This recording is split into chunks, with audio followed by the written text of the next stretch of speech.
तो ये क्वेश्चन है, अयस्क व खनिज को परिभाषित कीजिए। वह अयस्क तथा खनिज में क्या अंतर है? कॉपर के दो प्रमुख अयस्कों के नाम में सूत्र भी लिखिए। अब देखो इसके अंदर क्या है कि सबसे पहले वो कह रहा है कि अयस्क और खनिज क्या होते हैं। तो पहले देखिए इसकी परिभाषा पढ़ते हैं। क्या है खनिज? मिनरल से इंग्लिश में कहते हैं प्रकृति में पृथ्वी के अंदर धातुओं तथा उनके यौगिक जिस रूप में पाए जाते हैं उनको खनिज कहते हैं, जैसे लोहा, कोयला आदि। देखो आप जो लोहा यूज़ करते हो वो लोहा कैसे निकलता है? आपको क्या लगता है वो ज़मीन में से आपने उसको ये तो पता होगा सभी को ज़मीन में से निकलता है, लेकिन आपको क्या लगता है कि उसको निकाल लिया ज़मीन में से और जी बस ऐसा ही निकल गया वो साबित लोहा? ऐसा नहीं निकलता। ये तो बड़े बड़े पत्थरों के अंदर मिलता है, मतलब बड़ी बड़ी चट्टानें होती है, रॉक्स होती है, उसके अंदर लोहा भी होता है और दूसरी धातुएं भी उसी के अंदर धसी हुई होती है। तो वो जब ये जो लोहा हो गया या फिर दूसरे कोयला ही हो गया चलिए, तो जिस अवस्था में ज़मीन में से निकलते हैं पत्थरों के रूप में, उसे हम क्या बोलते हैं? खनिज बोलते हैं। ठीक है, क्या बोलते हैं? उसे खनिज बोलते हैं।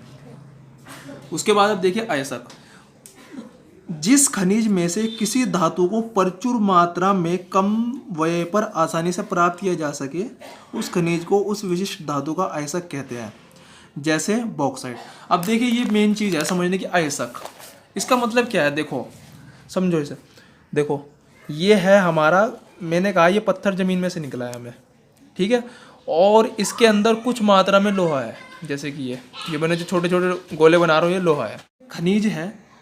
इसके अंदर ये हमने जो ज़मीन में से चट्टान निकाली है इसके अंदर ये कुछ लोहा है। ये देखिए लोहे के कण मैंने यहाँ पे शो किए हुए हैं।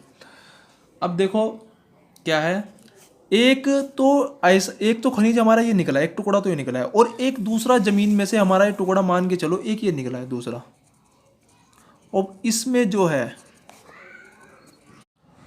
एक ये दूसरी जो चट्टान निकली है इसमें लोहे की मात्रा ज़्यादा है। तो अब इसमें से अब मुझे आप बताइए कि इसके अंदर बताइए मुझे कि इसके अंदर से जो है लोहा इसमें से ज़्यादा निकलेगा, इसमें से ज़्यादा निकलेगा, इसमें से ज़्यादा निकलेगा ऑब्वियसली, क्योंकि इस चट्टान के अंदर लोहे की मात्रा ज़्यादा है। तो हमारे लिए अब इस खनिज में से लोहे को निकालना एक तो आसान होगा क्योंकि इसमें ज़्यादा मात्रा है और कम, हमारा पैसे भी कम लगेंगे।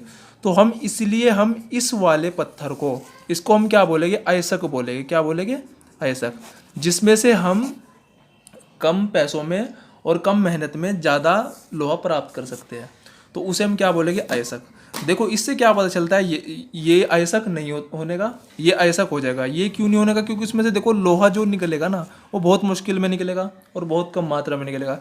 इसमें से लोहा जल्दी निकलेगा, कम पैसों में निकलेगा और ज़्यादा मात्रा में निकलेगा। इसलिए हमने इस खनिज को क्या बोल दिया? अयस्क बोल दिया, और इसको खनिज ही हमने बोला।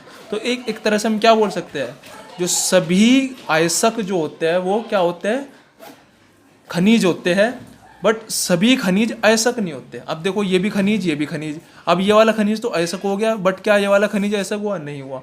तो ये अयस्क नहीं होएगा और ये अयस्क हो जाएगा। तो उसका मतलब सभी अयस्क खनिज होते हैं और सभी खनिज अयस्क नहीं होते। तो देखिए यहाँ पर यही था मैंने जो अभी लिखवाया आपको।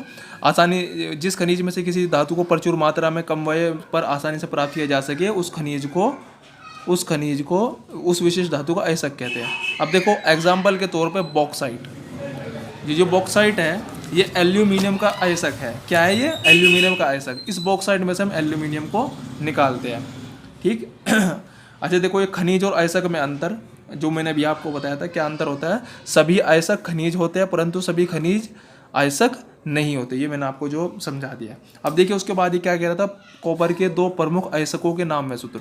देखो कॉपर के दो अयस्क होते हैं, वैसे तो बहुत सारे होते हैं लेकिन यहाँ पे दो ही है प्रमुख जो है, वो एक तो कॉपर पाइराइट और दूसरा कॉपर ग्लांस। ये आपको याद करने हैं। देखो कॉपर पाइराइट का सूत्र होता है CuFeS का होल ट्वाइस और कॉपर ग्लांस का Cu2S। ठीक है यहाँ तक बात।